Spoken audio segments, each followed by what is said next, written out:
Welcome to Altitude Adjustment. Patrick Chiotti is cutting his nails because he's not a professional, but I didn't consent we to do this have an starting. actual professional with us, unlike Benjamin Albright a couple weeks ago. Bri effing Maestas. You know her. You're familiar with her. Who? You like her as a friend I'm joking. for the most part. And she wore a snapback. That's fantastic. The third best looking person here in a snapback. Love to see.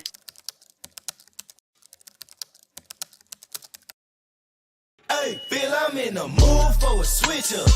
I hit the function, hit the rose till I hiccup. I hit the stage and leave with money that's a stick up. Now, I know we had some audio problems a couple weeks ago when Ben was on. He will not be invited back. But I think something worse than that would be the microphone picking up Pat cutting his fucking nails. Well, I warned you. To be fair, I did warn My you. brother in Christ. We start this show at 8 p.m. every single Tuesday at the exact same time, unless it's later. Unless I'm in my That's wild though, because on Let's Talk Broncos, we're notorious for 5 to 10 minutes, maybe even 12, depending on how raucous the pregame goes. We you know what? This is a more professional show with more professional podcasters who are like not fetuses and know what they're doing. It's a completely different. It's a completely different vibe. And speaking of vibes, Brie, you're really bringing it. I apologize. Patrick's fucking distracting. What are you doing? Would you like to join us tonight? He doesn't want to be here. I told Brie that I wanted her to be the unhinged one. Why is half your dumb face in the frame? What are you doing? Well, considering would you like to do a show tonight? Oh, are you done? Can I talk now? I'm not sure I understand. Oh, I'm waiting for you. Super professional. Considering that your overlay takes up half of the guy. This is much better. Thank you so much, Brie, for joining us. That's an absolute pleasure. Hey, Mario. It's an absolute pleasure to have you, Brie. Mario. Before we get into any talk, I'm not listening to you, Pat. What? Get fucked. Anyways. Well, wait, I have the funniest story. Wait, that reminds me. Hey, everybody shut up and listen to Brie. This is why we had her on. So Pat saying that, I don't know if any of you use talk to text in replying to everything. Oh, no. But my significant other uses it for everything. So imagine you're sitting there, you're enjoying breakfast or a cup of coffee, and all you hear is "get fucked," period. And he puts the phone down, and you're just like, "That's awesome. That's things." Of course, Matt has to use talk to text. He's a fucking water buffalo. You can't expect him to text with his big ass hooves. Anyway, we wanted to talk about the story of Brie. Now, obviously, if you're watching this, you are more than familiar with Brie. She's more than likely your favorite member of Let's Talk Broncos, simply because, like, Pat and I aren't really included in that group. But, like, in terms of, like, Zach and JR, it's pretty well established that, like, Brie's at the top of the hierarchy, and then Zach, JR, and then usually a kangaroo kind of battle it out for second place. But if you're not familiar with Brie's story, and I'm actually going to have Brie, you're going to talk about yourself. It's going to make you really uncomfortable. And I want you to talk good about yourself, okay? We're all stepping out of our comfort zone. Brie, you literally did burst onto the scenes of this media for a couple years ago. It was just like one day a light switch went off in your brain, and you're like, you know what? I bet I would be really good at this. And I'm just going to go ahead and do it. And you jumped the line in front of a lot of people because you were so good. So all I want from you is to take everybody back, like the people who are familiar with you but don't know you intimately like that. Take us back a few years ago, why you decided to do what you do, how you broke into like this line of work, because it's not your job, it's just a fun job, okay? So how did you go from, being camera shy to being far and away the best member of Let's Talk Broncos? I love how it's a tiered list. I'm the S tier. All joking aside, though, without Zach and Joey, this doesn't exist. This isn't a thing. Don't do that, Brie. I'm just going to stop you right there. I don't give two shits about those little hobos, okay? They can't even grow full facial hair because they're not old enough. This is not a conversation about them. At some point, Patrick and I will have them on. This is Brie time, okay? Okay. So we're going to talk about Brie and not JR and the baby giraffe. without naming names and comparing neck sizes, I think it's important to note that it's a convoluted story that I will release a memoir upon certain people's demises. But one day, you're right. I did decide it. I decided that why couldn't I appear on a podcast and tell my takes on a fan cast? I think MHRT was the first show to reach out to me, and we were all hanging out at training camp after the COVID years, and I had gone through a gigantic life change, and I was sick of it. I was sick of where I'd come from. I was sick of where I was going, and Twitter really allowed me to meet a lot of like-minded individuals, and it was a really weird time during that transitional period where nobody really had any in-person contact, and I was thrust into the world of Broncos Country. And let me tell you, I had no idea about sports tweeting, sports fandom, sports radio. And I know that sounds absolutely wild, but I had never listened to a sports radio show prior to Twitter and Broncos Country Tonight, and really falling in this path of listening to people talk about sports. I've always been a sports-minded person. My dad and my brother wouldn't let me watch football with them in the way that they did, where it was like very addicted to it, and they wouldn't take me seriously. But I was a Patriots fan, so that's probably my own fault. I know. I know. I mute your mic, but I didn't. I mean, you can censor it later when we post the audio. I'll go ahead and just bleep that whole thing out. But I'm also a Celtics fan too, so apologize for that. You're putting me on the spotlight now. This is going about as poorly as possible. Oh my God! Wow.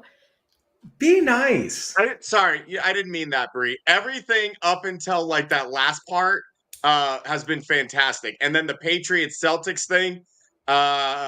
Did not like that. So why don't you go ahead and move on from your terrible sports taste and get to the good stuff? All right. Good stuff in general. No, I'm terrified. I'm terrified of the camera. I'm terrified of talking to people. I was terrified to put myself out there. Didn't really like people. I don't think that's changed so much as I've learned how to get along with them. But I always joke that I'm more afraid of you than you are of me. But apparently I have a very enigmatic personality where I'm mysterious and a little bit scary. And people kind of like that. It gives them a rush. And so I'm able to kind of lean into that. I built a personality on Twitter, which is not far off from my actual personality. And funny story, when Mario and I first started talking, I had posted that I was in the raffle for some seats during the COVID year. And I asked all these D-gents who wanted to come with me. Mario said, and I quote, "I'll pay any amount to be able to have tickets." I frankly told him the only way that we were going to be able to make that deal happen is in the payment of human souls, in which he promptly blocked me. And then when I went in for my first ever treatment with him, I didn't block you. I unfollowed you. Oh, you unfollowed me. Okay, but I didn't. Block that's a soft block. Let's be honest. It was a soft block. Soft but I still wanted you to be able to see my stuff. It was a respectful block. You never wanted me to. Again, I found it out, and I was like, you just scared the shit out of me, and I was like. You're crossing. You threw holy water on me when I walked in the office for the first time. The power of Christ compels you. How did you get your hands on holy water? That's the real question. How does an unholy man like yourself get your hands on holy water? He brewed it himself. Where did you steal it from? Shut up, Patrick. Mario? This is the Brie portion of the show. I highly doubt that. Anyways, I'm not going to get too vulnerable and shit because as Mario knows, when I get a little bit frustrated, I will start to tear up and start to cry. And I don't think anybody really needs that in their lives. I pay Mario not only for body work, but for psychiatric help. So thank you, Victory Lap. I know you really got to start charging me more. It's honestly unfair, the amount of work that you've had to do on me over the years. At the end of the day, I think what happened and what clicked in my head is I know that I have a knack for and a gift of gab, and I never really knew what to do with that. I'm a creative individual. Like you said, this isn't my job. This isn't what I do for a living. It's not what I wanted to do. But I remember at a certain point when I was a wee little kid, they took us to that one of like all-American child camps where they send you off and ask you to pick whatever you want to do for a living. And I remember very specifically putting down that I wanted to be a radio disc jockey. And Ruben Tapia got that. Yeah. Ruben Tapia got that over me in like the 3rd or the 4th grade. And I had so much resentment about it that on a night where I was sitting in with Nick Ferguson on Broncos Country Night over on KOA, it came like pouring back to me. And I wanted to go check up on him on Facebook to see what he was up to now, because he had stolen that from me as a child. And I didn't realize that I was living a dream that I never really followed. It was like something that happened in a really weird roundabout way, that I was finally doing that thing. Because if it wasn't going to be radio, if it wasn't going to be, doing all of these things, I was going to be a professional wrestler. And I think it's really beautiful how this line of work marries the idea of being an entertainer with a little bit of pizzazz. It reminds me a lot of how The Miz kind of took the company by storm, where you were able to really just find this person who really wanted to make an impact with the way they were able to present themselves. And it's been a hard road. I remember the first time I was ever on a microphone, and I have a little bit of a stutter. It was terrifying. I didn't want to say, one, anything stupid, and two, and I hate going this route, but women in this industry have an unfortunate prognosis that they don't know enough, or they don't know as much. Listen, I've heard everyone of any gender be able to come on to any sort of platform and say some stupid shit. So me coming on today really isn't going to, it's not going to hurt anybody's feelings. I'm not going to make a fool out of myself, because I watch some people say some really stupid shit on the internet. Alex does YouTube. No, probably not. That's probably not I'm not going to post that. Alex, we're both in committed relationships. We're like brother and sister. Nobody wants to see that, and I would rather not have my spine ripped out through my anus by Matt McChesney. We'll do a Hell in a Cell, though. I think that would be pretty fun. Right off the top of the cage. All right, Brie, I love that you shared your story. That's fantastic. You know that I'm your biggest fan, and I love what you've done, and you continue to do such a great job. But to that end, and I want everybody to know, like, I did not give Brie a rundown of the show, and it made her very anxious, okay? But I want to promote Brie because she's capable of doing this. So here's what I'm going to have the two of you do, all right? And Brie, I'm going to let you go second, okay, so that you can kind of like simmer and stew a little bit. And we're actually going to get into some Broncos talk, but to the end of like wrestling. So, Pat, you're going to start. I want you to cut a promo, Pat, about your defensive expectations for the Denver Broncos. But I want you to cut it as though you are in that locker room. Like you're motivating everybody and getting everyone to believe that the team is going to be good, that the team should have positive expectations. I want you to go to that place. And then, Brie, after Pat goes, I'll let you sit and simmer a little bit. So I give you a little bit of heads up. Pat, you're up first. Take it whenever you're ready. Fellas, what the fuck happened last year? That was unbelievable. Are you shitting me? Are you shit? Singleton, look at your ass. Face down in the fucking dirt. Whiffing on tackles. My God. Pat Surtain's over there, the best goddamn corner in the league, and you're over there licking dirt off of cleats. What's wrong with you? Listen. Last year is over. Okay? You were the laughing stock of the league. 70 points hung up on you. The Dolphin Tyreek is doing backflips into the stands. Russ is gone. Those days are over. Offense, let me worry about the offense, but defense, you motherfuckers, get your shit together. You're the laughing stock of the league. They think you're going to win 3 games this season because you were the worst goddamn defense. The only saving grace last season was that you guys somehow managed to pull your heads out of your asses for 5 games. Outside of that, you were the worst defense, not just last season, not just in the last decade, of all fucking time. Those bozos that were here last year, they're gone. Get them out of here. We're done with that. You want to be respected in this league? Look at what we did in New Orleans.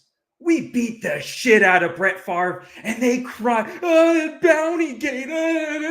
No, we beat the shit out of him, and we liked it. That's the mentality that you got to have. You want to beat the shit out of the Raiders? I know I do. I'm sick of going to Vegas and losing all my goddamn money at the blackjack table and then watching you motherfuckers go out there and lose. I'm sick of it. We need sacks. We need big sacks. We need coverage. Justin, I made a point of this. He's gone. It's a new era. PJ, Caden, you better fucking stay healthy this year, or I swear to God. Because if you don't, you're out of here too. This is a new era. This is Broncos defense. We're bringing back the Orange Crush.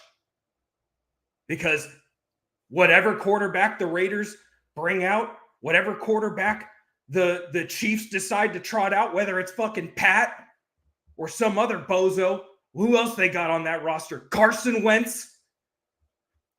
Say goodbye to that ACL. I want by the end of this season, I want Denver to be in the top 5 for offense. For defensive production. And I want a goddamn necklace of ACLs from all of the quarterbacks that we play in this league. Week 18, I'm walking out of that tunnel with my ACL necklace, and I'm staring a playoff berth right in the face. I brought in John Franklin Myers because you motherfuckers couldn't get it done, so I had to bring in a guy from the Jets because they embarrassed you. You let Zach Wilson beat us? Are you fucking kidding me? Now he's on the team just to make you guys look good.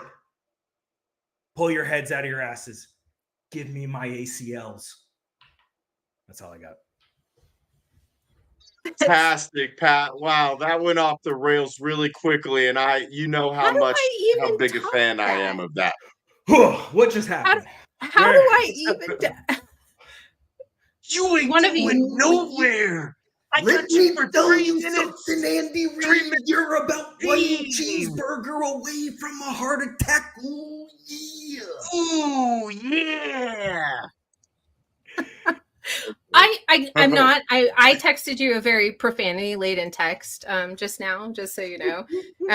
In general, yeah, this is why it's not going to go off very well. When I can't top what Pat just did, how am I going to come in? You fucked up. You should have me go like a Paul Heyman, and it feels like you were talking to the team from a Sean Payton prerogative. Is that right, Pat? Yeah. Like you were addressing them as Payton, and my whole thing was I was thinking about it in a Paul Heyman, a representative fact, where I was going to hype up the team. Then that's perfect. So Pat did the kind of Sean Payton viewpoint. Yeah. So Brie, you're Brie. You're Brie Heyman right now. I want you to channel that. Are you ready? Don't worry about what Pat did because it was the ramblings of an idiot. Okay? I blacked out. I guarantee you Pat is high right now. Brie, I'm actually not. I want you How dare you? I want you to dial yourself up to 12. Brie, are you ready? No, not at all. This isn't what I normally do. On you, Brie. Step the fuck out of your comfort zone. Let's go. You got this. On you. Let's go. Oh my God. As a representative of Broncos Country Nation, I'm here to tell you in Bronco land, there's an expectation of not only defensive eliteness, you've got a Patrick Surtain II, who's the all-time cornerback in the league. And I'm not talking top 2. I'm talking number 1. Let's talk about that. Wait, hold on a second. Let me just take this from a different perspective. You're going to come in and tell me that they're going to be a top 5 elite defense. What if I told you top 3 isn't an option? Top 2 isn't a representation, but number 1 is the only expectation you can have for this Denver Broncos defense. You mentioned PJ Locke, who's stepping into his confidence. You, the man himself, have given that sort of energy to this player in this position. You got a lot of big shoes to fill in Justin Simmons leaving the team, but I have no doubts that PJ and Caden Stearns will remain healthy throughout the rest of this year and dominate the rest of the league as they take over the starting safety positions. I hate you both. I'm done. I'm not playing anymore, but I want you to know. That was good. I love you both so greatly.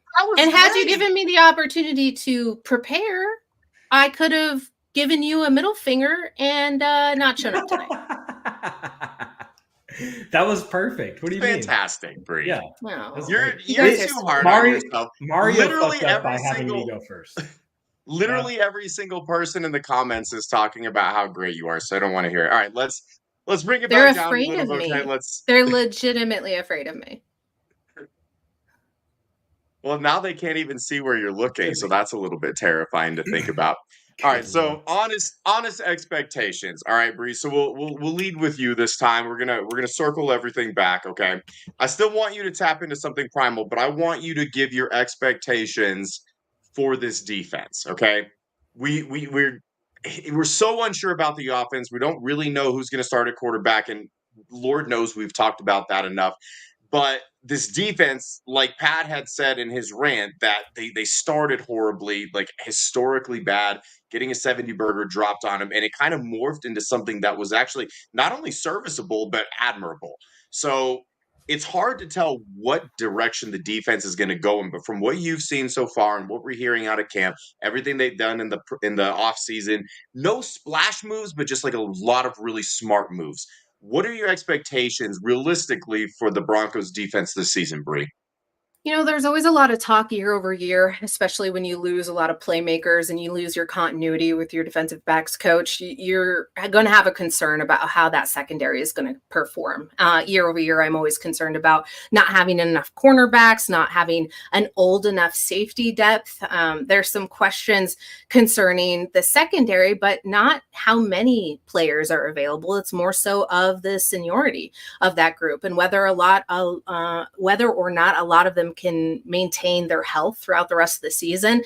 I hate that you brought up the Dolphins game because that is a sore and scarlet letter on this Denver Broncos defense, who is known to be pretty lights out. And so I'm a little bit salty on what happened there. A lot of emphasis went on Vance Joseph, but Alex Singleton was just commenting on how important it is to have the continuity of Vance Joseph being back. He had the 2 years with the Eagles. Now he has the 2 years with the Broncos. He highlighted how important that is. But what I thought was interesting is he also gave kind of the dichotomy of not having Josie Jewell there alongside him. So I think there's still a question mark on whether or not the defense in itself has enough of that going forward. I know the addition of Jim Leonard is going to be really important. I think it's going to see an increase in the defensive efficiency and that output there. But realistically, I think that if they don't start fast, if they allow what happened last year, which was a slow start, a lot of Broncos country turning on the defense and on Vance Joseph and simultaneously on Sean Payton, and just kind of unraveled everything. It snowballed most of the season. And I think the depressing part of it is if we'll know very quickly how the season starts and how the defense is going to turn out. I don't think you're going to see a miraculous turnaround, and you're not going to see the turnovers keep up as much as they were last season. I think that was an anomaly, and I think the health of the team was an anomaly. A lot of things went right last year that didn't result in a great record or a playoff run, but I don't think they're going to see the same amount of luck that they did coming into this season. And that's just because that's hard to maintain. You don't have a lot of control in it. Like I'm going to highlight health again, because if PJ can't stay healthy, if Caden can't stay healthy, if you have an injury along the defensive line or along that unit, you're going to be kind of clamoring around. I know that they're looking into signing a couple of the UFL players on the defensive line for the Broncos, create some depth there, but they're not starting ahead of Zach Allen. It's going to be a while before they're ready to go, and it's really just a contingency plan, probably wind up on the practice squad. So there's holes to be filled. I know Alex is going to chime in on that one, and that's a callback from Let's Talk Broncos, and plaster the holes with some talent, and I think that it should be okay. But I'm going to say middle of the road. I think losing Justin Simmons and Kareem Jackson is way too impactful. I think that it hurts the team from a mentoring, from a team captain, from a coach on the actual field. Not having Justin there, not having Kareem there, and it takes away a lot of your high impact plays as well. So it's not going to be the same. I hope they're building towards something, but it's not going to be that rough and tumble defense that we saw last year that was lighting up other teams. Will this defense be good enough to stick up to a Patrick Mahomes and hopefully have a Kansas City win next season? I don't think so. But I do think they'll stack up nicely against the rest of the AFC West. Well, what you got? Yeah, I that was, perfect. I think what are you going to say now, dumbass? Because Brie just made you look stupid. Maybe I should have let you go first again because now you have okay, I'm sorry. Yeah. Are you done? I'm done. Okay, good. No, I think middle of the pack Pat. is I think the middle of the pack is the right call. You really can't get any worse than last year, right? Run defense was absolutely horrible. They've made adjustments there with their coaching style, right? The defensive linemen were talking about how this year's run mentality is a lot better than last year's. It's a lot different, right? They're talking about how the DB coach, Brie, you pointed that out, how the new DB coach that they have is instilling this kind of more physical mentality when it comes to tackling. This is more, I feel like this season is going to be more of kind of what we were used to seeing Sean Payton do in New Orleans with those groups. Like you had Vance had his first season and there were still a lot of things that were kind of trickling down from previous teams. That's out of the building now. We don't need to worry about that. We have everybody's aligned. Now we have to find out what our defensive identity is. Bringing in guys like John Franklin Myers, having Zach Allen back for another season, Baron Browning coming in, Mario, like you've been saying, not rehabbing, not still getting better, but now he's fully training for a full NFL season. Jonathan Cooper has put together 2 really, really strong seasons, and he's only going to get better. Nick Bonito, great season last year, but can we build on it? I think the biggest pain point for this Broncos defense is going to be, can they clean up the tackling? Most of the defenders that are returning, god awful in missed tackle percentage, and you're just leaving yards and stops on the field. And that has to end. If you're going to want your offense to have the opportunity to score points and move the ball, you've got to be able to make stops on defense. We always talked about with the Vic Fangio defense, the bend don't break. Yeah, we'll allow, a couple field goals here and there, but the offense better pony up. Well, they didn't. But now Sean Payton has the opportunity to really build the offense in the structure that he wants with a quarterback that he wants. And then the defense now has a second full offseason of Vance Joseph. And Brie, you said the Eagles, it was the Cardinals, but we saw what the Cardinals were able to do in that second year of Vance's defense. They were a lot better than people give them credit for. They were a pretty good defense, and Zach Allen being a part of that defense and understanding what it takes, in this scheme is going to help the rest of the guys tremendously. Losing Justin sucks, but I think they've got a pretty good plan in place. Caden, if he can stay healthy, PJ, if he can stay healthy, bringing in guys like Brandon Jones who can play closer to the ball, bringing along guys like JL Skinner, it's going to be massive for the secondary, but the defense overall. Brie? I'm not trying to correct you, but I'm trying to note why I said the Eagles, because of Alex Singleton, not because of Zach Allen. Yeah, fair enough. And right. that dude better clean it up, or I swear to God, I'm going to be taking his ACLs. Wait, question though, can you tell me why a player can go from having such a tremendous efficiency rate when it comes to tackling and then see that stark difference? Because I'm not going to blame coaching. I'm not going to blame the change there. What leads to that? What's the mentality part of that? I think it's let me jump in here just really quick, Pat, and then I'm gonna kick to you. You've been talking a lot and you need to take a break. No, in all honesty, What? I did not mute you. Don't do that. He's not muted. Anyway, I think what a big part of it was, and like, I know it's easy to put the blame on Alex Singleton, but something that I had heard from a lot of the defensive players and something that you absolutely saw on film, the interior of the defensive line repeatedly last season got their shit kicked in.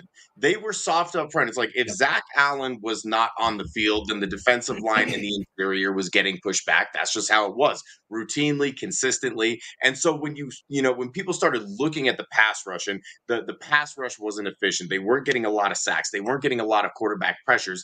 It begins and ends with interior defensive line. It doesn't matter if an edge rusher sets the edge if the interior D line is collapsing every single play. Moreover, when that is happening, not only does it negatively affect the edge rushers, but then you're talking about these interior offensive linemen able to get into that second level, blocking down on these linebackers, something that should not be routinely happening on a play-to-play basis. It's like every once in a while, maybe you get blocked down and one of the interior defensive or offensive linemen can climb, into the linebackers or into the secondary.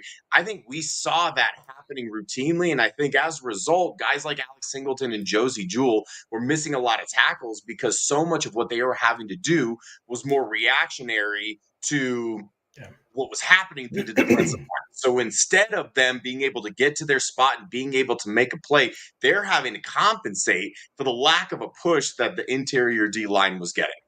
No, and that's absolutely right. And that is tough. Like when you're trying to focus on your job, and linebackers have different landmarks, it's really hard when you're put in a shitty position. In Alex's case, I think there's some, like, there were a lot of his missed tackles that were technique based, just lousy effort sometimes, like especially in go back and watch the Miami game because it's not pretty. But that's just like the mental part of it is so much bigger. And like Mario said, when the defensive line isn't doing their job and you've got offensive linemen kicking your ass and you're having to tackle, 5-6 yards downfield, it's not fun. And that's more opportunity. A one-on-one tackle is not as easy as people think. And in the NFL, and we're just talking about just regular Joes out back playing football. A one-on-one tackle is not that easy. And we're talking in an NFL game, like the stakes are so much higher and there's so much more room for mistakes. It should be noted that everybody loves Fred Warner. We love Fred Warner, right? We love Fred Warner. Yeah. He had a worse missed tackle rate. He had a worse missed tackle rate than Alex Singleton. We all like Patrick. Patrick Queen's a pretty good linebacker, right?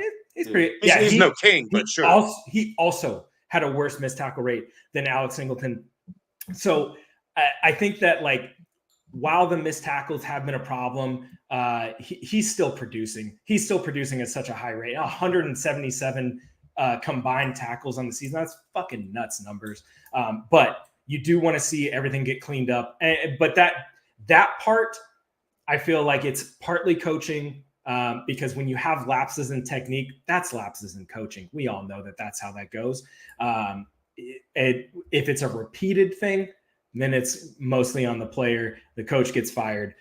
Everybody's out of a job. So I do want to see Alex clean it up. He's been one of the most consistent tacklers in the league. I think that it'll happen. I think this defense will be better this year. But like Bri said, middle of the pack, I think, is where the ceiling's at. I think it's expectation. It's expectations based, because I think what happens is Broncos Country goes, wait, this doesn't look like last season. That man's trash. And it's all this reactionary bullshit that you get. And then hindsight comes along, and 6 months later, we're approaching football season again. And they're like, I wonder if he's going to look like trash. Narratives get rolling and they get steamrolling way too quickly. I can't wait to see what happens after the first 4 weeks. Oh, victory lap. The poor offense was also a factor in the defense struggling too. Yeah, I like that. I think that's spot on. And that's absolutely correct too. Did you imagine, like, you're a defensive player, you just get off the field, you go sit down, grab your fucking Gatorade, and then gotta go back on the field. Those guys are tired, man. I'm pissed off. So here's something interesting, and you both kind of went in on Alex Singleton a little bit, but then also kind of defended him. So this is posing a question for me that I want to know. Of everybody on this defense right now, who has the biggest bust potential? Bri? Oh, I don't like those questions because they feel a little bit like targeting, but dang, bust potential. Yeah. It's going to probably come down to injuries and whether or not that this certain play and I don't want to say bust in the. I got to preface the statement because Caden Stearns is someone who I really respect and think he is insanely talented and can get this job done, can start in the league, but that injury scares the hell out of me. And the recumbent like recycling of hip, patella, question mark, your body needs to start compensating for that. I'm not worried that he doesn't have the skill, the talent, and the projection to get it done, but it very well could be the injury just prevents him from having a stellar year that I thought he was going to have last year. So I'm going to pick that one, and in the nicest way possible. I do not think he is a bust outside of that. I hope that because I'm saying it, it's not true. I hope I'm dead number wrong. One on the field and number one in our hearts. Oh God. Brie kind of took the guy that I was going to choose. So thanks, Brie, fucking that up. I'm also going to go with the safety, and I think that, if Brandon Jones doesn't produce in this defense, which is like the signing to me was kind of like, okay, like what are we doing here? This is a guy who just came from a Fangio defensive scheme. We're not running a Fangio defensive scheme anymore. I think that like that probably is one of the bigger bust potentials, but I would say that the bust potential could possibly come from the edge. And I'm not saying this because I don't like the guy. I'm not saying this because, I have some personal vendetta. The best ability is availability, and you got to be able to be on the field to make plays. And I really, really, really want him to not be a bust, but I have to think if Baron Browning can't come back and consistently be healthy and available and produce, he is going to be that bust. The biggest bust potential could be Baron Browning. So Brandon Jones, Baron Browning, those are my two guys. I'm not saying they will be. I'm just saying that's the potential. And I want to clarify something because the term bust, I think can be taken the wrong way. I think when you have high hopes for someone and they don't, that's exactly right. I think the potential to be a bust means that you have incredibly high expectations for that individual. So you're not lining someone up to be a bust who you don't have sky high expectations for. Like you're not going to say necessarily that whoever ends up being cornerback to, let's say Levi Wallace, that he's a big bust candidate because you don't really have super high expectations for him. You want him to be solid. You want him to be decent. Jonas Griffith, especially coming off that injury, I don't think he has bust potential because you're like, if you get solid production out of him, then you feel good. And so I think in terms of this defense, just because it lacks star power in the terms of production. It's like, I think that there are a lot of really good players, really solid players. I think there are guys who can continue to like take that next step, continue to improve. But Pat Surtain is the star. Everybody else, you could call him a role player, you could call him a solid player, whatever you want to say. And so it's a difficult question to answer because you have to have an implementation of expectations that you expect them to do something, like you expect something great from them, and then busting is them falling short of that. So it's like it's really hard in this category to find. But I just wanted to clear that up for anybody listening. It's like this isn't like Brie and Pat saying that these players aren't good enough to cut it or that they think that they're going to bust. It's because they have high expectations for the players and for extenuating circumstances in instance where maybe they don't live up to those lofty expectations. That by definition is the bust. People are going to be like, oh, Pat hates Baron Browning. And I'll just be here like, God, I really hope he doesn't get 16 sacks in a season. Oh no! What am I gonna do? That would be the worst thing possible. Terrible. When Baron Browning has 3.5 sacks in week 1, I'm gonna be so toxic on Twitter talking about how Pat said he was gonna be a bust. Hammer it down. You're just gonna run this clip, like, run it as a receipt. He's gonna he's gonna edit I'm it. gonna pull up this clip and be like, Patrick, I can't believe you thought Baron Browning was gonna be a bust. You can literally invest him in on Festival. He's gonna edit the clip and it's gonna be me saying, Baron Brown, I hate Baron Browning. He's just gonna deep fake you at this point through the AI He is system. going to bust. Deep fake. It's fake news. Okay. I never said that. He never said that. You're a fantastic person, okay? But I disagree with everything left that you're media saying. wants you to believe that Baron Browning is gonna bust. I thought you were making fun of my Patrick Coyote wants you to orange believe glow. that Baron Browning is not a good player. He said it. He said that Baron Everything Browning is about me. As it should be. As it should be. Baron Browning couldn't play football. Bri, I want to know, as it stands today, knowing what you know now, I want to know how you think this team is going to finish. And I know how ridiculous that is to ask you. I know that we are literally not even in July yet. We haven't even really sniffed training camp. It's more than a month away. But this is what the people want to know, okay? And by the people, I mean me, because this is your target audience. You are okay? Right here. You impress me, and you impress everybody in this chat room. And if they're not impressed, then they don't have a pulse, okay? Because I am the pulse. I am the pulse of the people. But we'll get into that later because now I'm starting to ramble. Give me your expectations, your predictions for how this team finishes. Mario's how finishes. Phrasing? Oh, are we doing phrasing again? I don't know. It just keeps happening. I don't know You said finish twice. It just keeps happening. Title of your sex tape. Jesus Christ. That one gets a yellow flag. Lame. I'm reporting you to HR. I am HR. I'll take care of that paperwork tomorrow. Just kidding. No, I won't. All right. The expectation. I don't know. I'm a Debbie Downer. Tomorrow.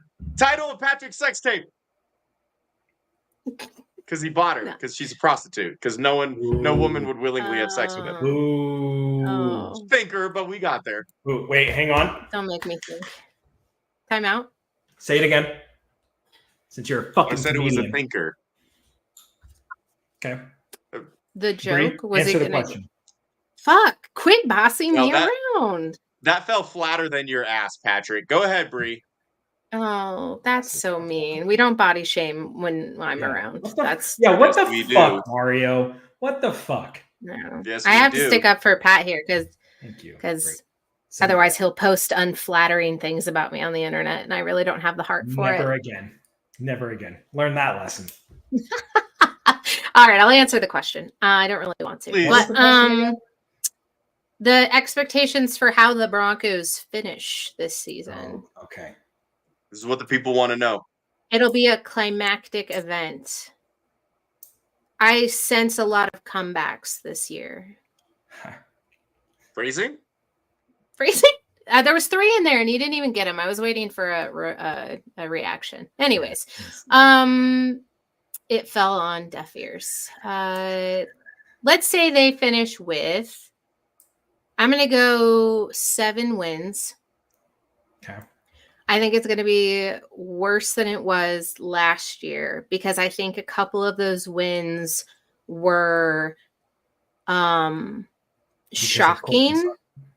Yeah, I think a lot of them were led in bevies of way that aren't replicable. And I still think that they could get lucky in certain ways. The ball bounces in such different angles any given Sunday, any given Monday, any given Thursday. Now in the NFL, we have games on Tuesdays and Wednesdays, so I don't really know why that's a saying anymore. But 7 wins, I think that Coaching, Sean Payton having this next year is really going to create some consistency with the team. He's going to be able to build the offense the way he wants to see it run. Nobody can convince me that last year he was happy to try and fork out whatever we were force fed last season. I don't think anybody wanted it, and I don't think Sean Payton wanted to be the one with the pitchfork throwing it at us. But we got the slot bucket. We ate from it. We were happy with what we saw when all was said and done, and I think it can get better, but I don't think this is the year to do it. I don't think it's because of a lack of talent.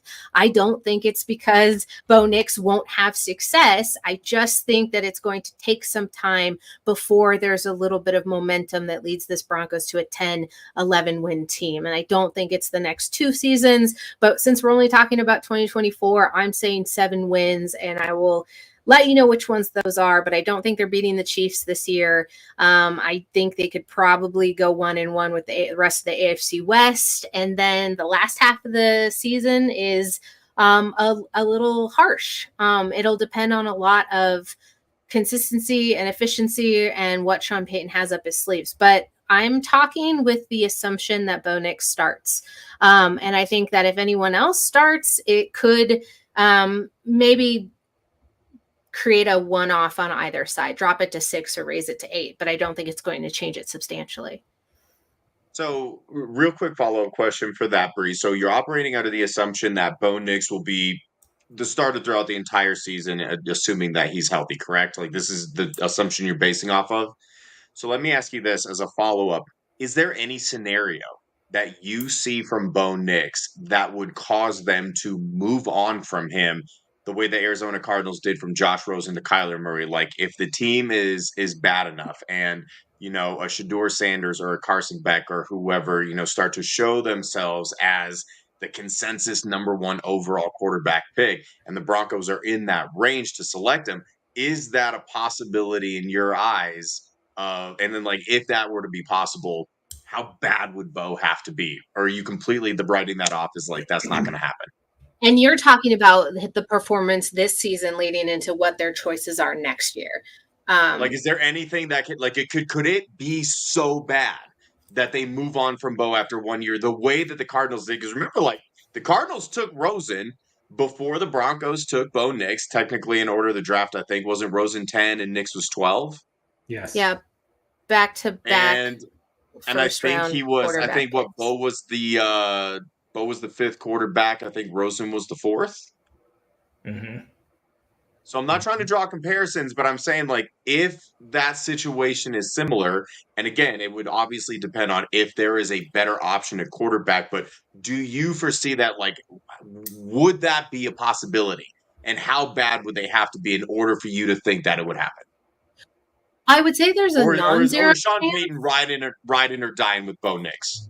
Right. I'm going to go the non-zero chance route only because of the statistically it happening is a one-off type of deal. You just don't see it because if you're drafting that high, you're using that pick. Even if it was absolutely terrible, you almost go in a different direction.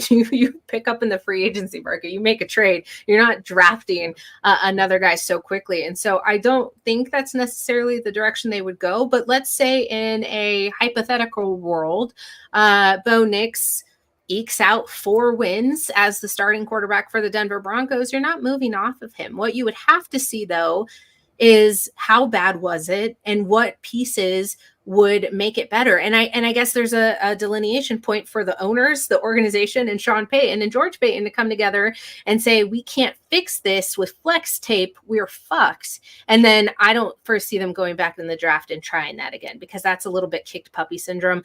I don't think it's going to happen. So I would say very minimal, abysmal, non-zero chances that they would do that. But I don't think that that's in the cards for a Bo Nix. I think that this is going to be the long-term investment that Broncos Country has been hoping would be made in a drafted quarterback and of his caliber. And I know that the national consensus is that they jumped a little quickly and they were a little bit excited to do so, but I don't buy into it. And as much of a Sean Peyton kind of not denier, but I'm real cautious on what's going on here. I still think the best course of action is going with a guy that you think you're going to entrust. You're not picking Stidham and Zach Wilson over a Bo Nix if you are intent on developing this quarterback, because playing snaps in the NFL at the NFL speed is the only thing that's going to get him ready. And you don't have an Aaron Rodgers to stuff him behind like you would a Jordan Love. So you're not looking to find a growth pattern. There was a long conversation on Let's Talk Broncos about who lends themselves to Bo Nix's development more, Zach Wilson or Jarrett Stidham. Neither. I think having them both there is great for getting some sort of confidence built up into him, but you need to throw him out to the wolves, have him cut his teeth, and Sean Payton needs to invest the years into him to get as much as he can possible out of his investment. Because if you don't, you've already, no more trust can be poured into you as an organization if you do what the Broncos have done in the past, which is draft, get rid of, purge, try again, trade out. That's why we're on QB, whatever the hell we're on. And I don't think that that's going to be the notion moving forward. And that's a lot of hopeful thinking as well. Like, I'm putting it into the air, but I don't see how they do it any differently. Same question. Yeah, I think I agree with Brie on this. I don't think that they would move on. I think that they would look at the whole situation. What did Bo do? He's a rookie. Like, yes, he's coming into the NFL with a ton of college starts and all this stuff. But honestly, the college game is so different from the NFL game. Like, you still have to be able to have the time to get used to the speed, used to the game style. Bo, like, he's going to struggle at this point. Like, no, I don't think anybody can like say with a straight face, "Oh yeah, he's going to be offensive rookie of the year, and he's going to throw 40 touchdowns and only 2 interceptions." Like, maybe he will. He is not going to replicate what he did at Oregon over the last 2 years. Yeah, like he was. What really if he does? Then, hey, that's amazing. And every single national media pundit that Brie mentioned is absolutely wrong. And honestly, I can't wait for that to happen. But I live in the real world, Mario, where quit making a vagina, Patrick. This is a family show. We've said things on this show that are not family appropriate, okay? But like, in all honesty, Brie, you made a great point. When the Broncos took Bo Nix, it was, God, they reached, and oh man, I can't believe they just waited around for a quarterback. This is a kid who was at the top of like almost every advanced metric in college football as a quarterback. They said that all he threw was screen passes. Okay, take away the screen passes. Oh, well, he's top in medium range throws. He's top in accuracy for deep throws. So what else do you need to see? You need to see him operate in an NFL offense, and we're going to see that. They're going to struggle this year. The offense is not going to be perfect, but I honestly have a hope and an expectation that this offense outplays last year's offense. This is going to be a very different looking offense. The ball is going to be moving quicker. If Bo can get up to speed through training camp, through the rest of the offseason, this is going to be a pretty decent looking offense. So you pair that, like a decent offense with Stroud was a surprise. Why not?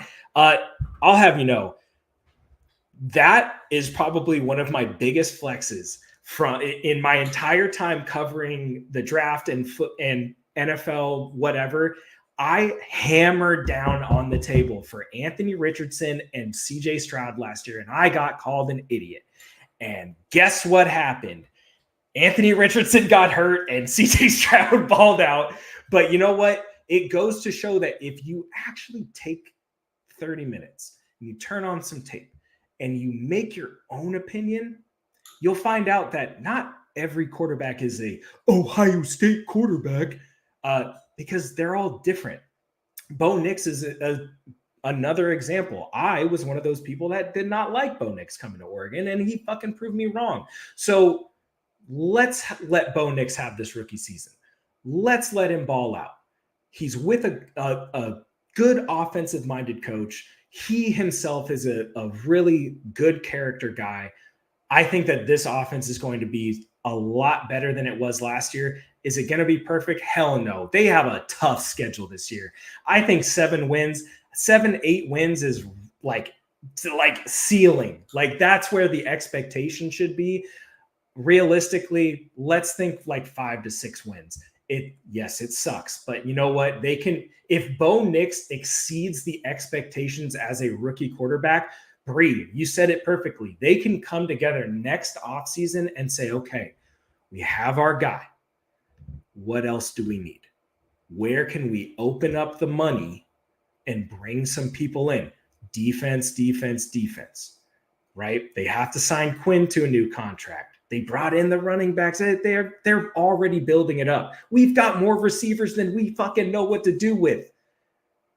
They're going to be fine. The offense is going to be fine. I think Bo's going to do great, but it's going to take a year or two. Be patient.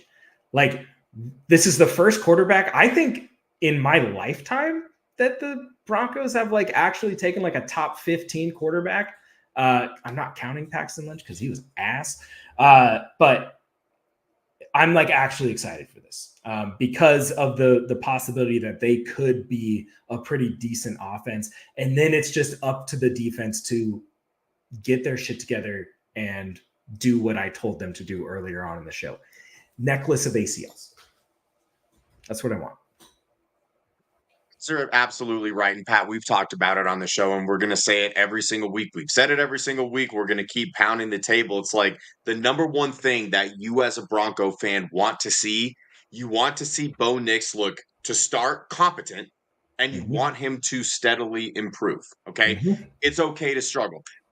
CJ Stroud has completely warped everybody's perception of what a rookie quarterback should be able to do, because CJ Stroud did a lot of things that no rookie quarterback has ever done, like Hall of Fame quarterbacks. John Elway, Mario, he failed the aptitude test. Not good in their rookie year. CJ Stroud made it look really easy.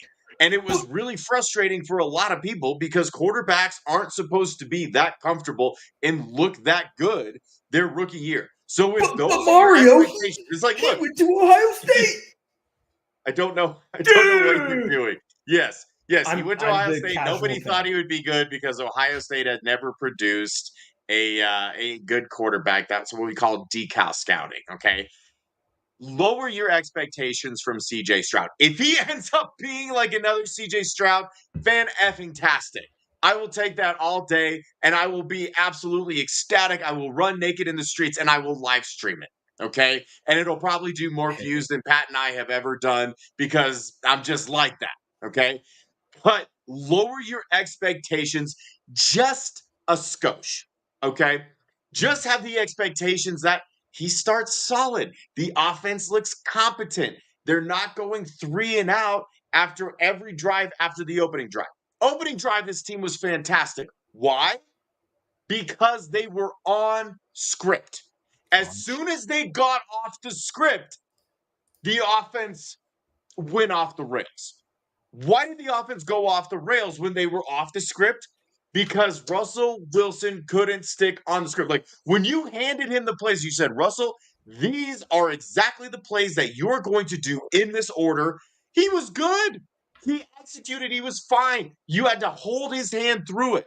But was that a result of Russell Wilson, or was it a result of good coaching and good play calling? We're going to find out.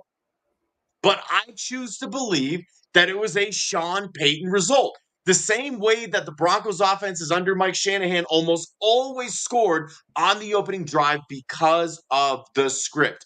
The problem is that you need to continue being good after the script. You have to stay on what's called schedule. You have got to stay on schedule. You have got to run plays as they're meant to be run. You cannot take negative plays. The reason that obnoxious ass teams like the Chiefs are as good as they are is because they stay on schedule. Pat, you and I have talked about it ad nauseum when everybody's talking about how Bo Nix is a check down monger. So is Patrick Mahomes. Patrick Mahomes does not throw the ball downfield anymore. At least this past season he didn't. Go look at every advanced analytic. I think he had 1 or 2 touchdowns all season. You had looked it up, Pat, further than 20 yards. But why did it work? It wasn't boring because they scored a lot of points. It's because they stayed on schedule. It's because they got plus plays. It's because when they needed 3 or 4 yards on first down, they got 3 or 4 yards. It's because if they needed 4 or 5 yards on second down, they got 4 or 5 yards. Those were the plays, and those were the instances that Russell Wilson couldn't hack it. So okay? what you're telling me, Mario, is that if you just run the offense, you'll score points. That's it. It's that simple. So what I'm saying is, as long as Bo Nix stays on schedule, as long as you are getting the positive plays that you are drawing up so that you can stay on the schedule of what your play caller wants to do, it makes everyone's life easier. Brie, would you rather call a play for 3rd and 1 or 3rd and 7? Third and 7. What the hell? No! 3rd and 1. Yes, sorry. correct. I have to let you know what I was doing on my other screen is I was trying to retweet something. So when you asked, I didn't really know what the question was. I wasn't listening. She's not even listening. All right, let's try. You guys were talking so much to each other. I didn't have anything to do. If you're a play caller, would you rather call a play for 3rd and 1 or 3rd and 7? Oh, yeah, of course, 3rd and 1. Okay, so glad that we're not confused. Why by would that. you ask such a dumb, stupid question? Of course. Well, because the Madden kids of the universe who tune in every Sunday to watch football on 3rd and 7, they go, "Well, why didn't you just run 4 verts? Why didn't you just and then throw to B? Why didn't you just run in that?" I'm really lucky that I just don't understand that. Like, I'm not the iPad kid age, and I'm also not the Madden player. Like, I haven't played Madden since. I think it's very important to understand like that the Sean Payton offense is very meticulous. It's very detailed. Everything has to be done the right way for it all to work, right? Pretty much with every offense. As someone who has constructed an offense himself, it's fun. Like if one person isn't doing their job correctly, the whole goddamn play is off, right? And then you have to start over.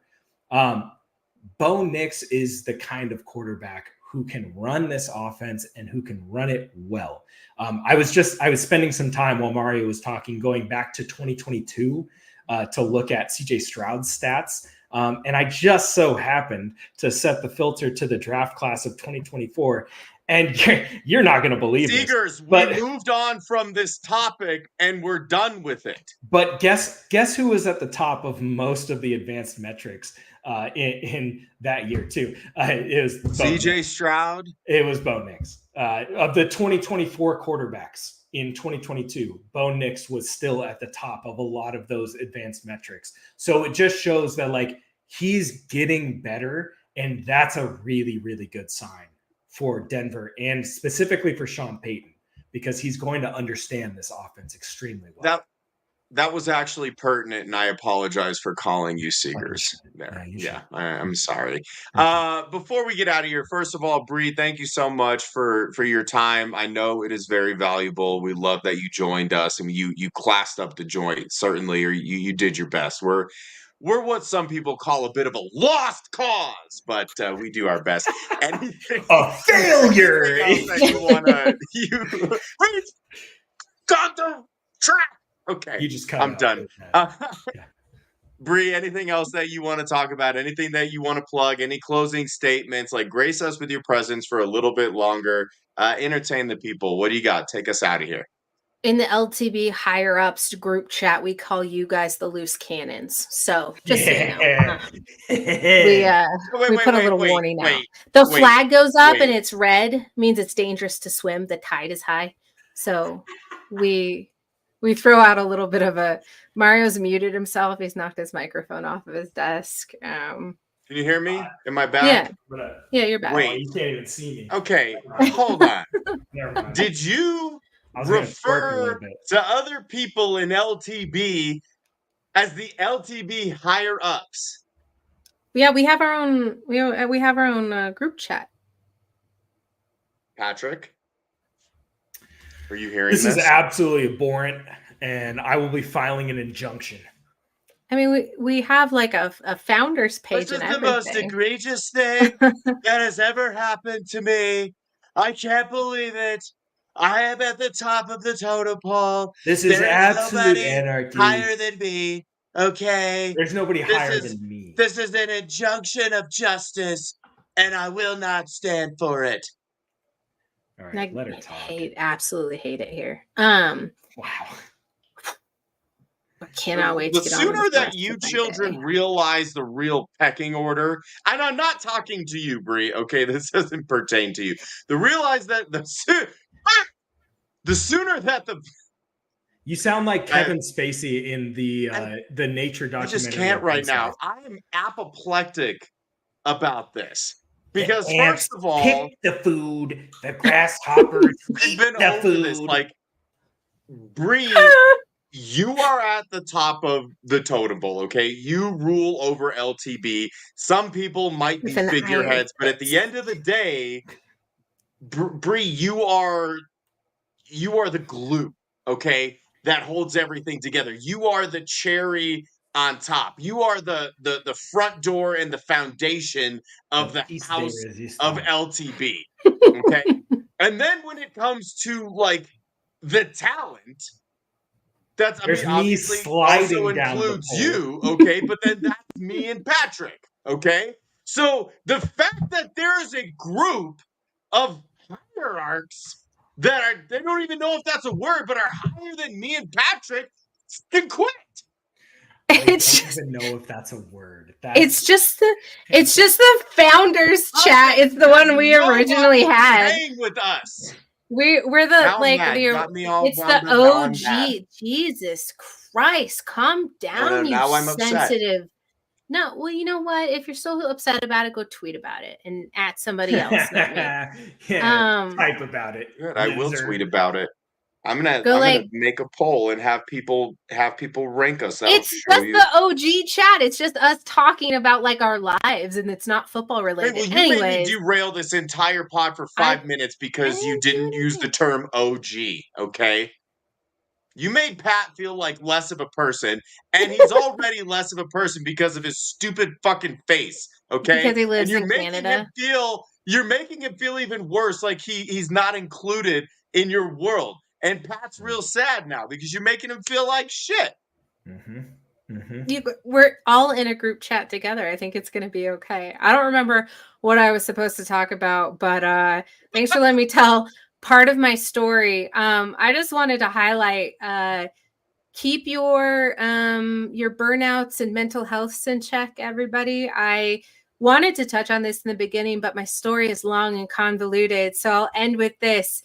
Say yes to everything. Do the things that scare you and do them fucking scared, and show up and do the thing and cry about it later, but then do it again and just keep having fun with it. And even when it's not fun, still put your best foot forward. I think it's really interesting that I can come on and I can call you guys friends. Like I wouldn't have known you from any other person 4 years ago. And now I know that I can talk to you guys just about anything, and you know me better than most people do. And it's just a blessing. And that's what this industry has taught me, is that community is everything. And it's all about creating and fostering that change that you want to see. So I'll end on a high note. And I know that it sounds really fluffy and cute and snuggly coming from someone like me, but at the end of the day, this is what matters. But really, watch your burnout. Don't overdo it. We're all super busy. We all want to do our best. And I did it to myself in the get-go. So in any and all walks of life that you do, remember to take care of yourself and to seek some balance. And then when you can't, remember it's just on the other side of that hill. So thanks for having me on. I love you both so tremendously much. And I try to make a heart and my hands went wonky. So thank you so much. Pat's The making feeling a is vagina mutual. again. Patrick, come on. Brie, we love you so much. You are absolutely welcome anytime if you want to tell more of your story. If you want to drive, I know you were outside of your comfort zone, but you did a fantastic job as always. And I know we talked about expectations in this show. My expectations for you are always sky high, and you always over deliver, and you always exceed my expectations. You are a rose in a field of daisies. This has been Altitude Adjustment. Mario Batanzi, Patrick Quixote, Bri Maestas. It's getting too fluffy in here. Love you. Goodbye.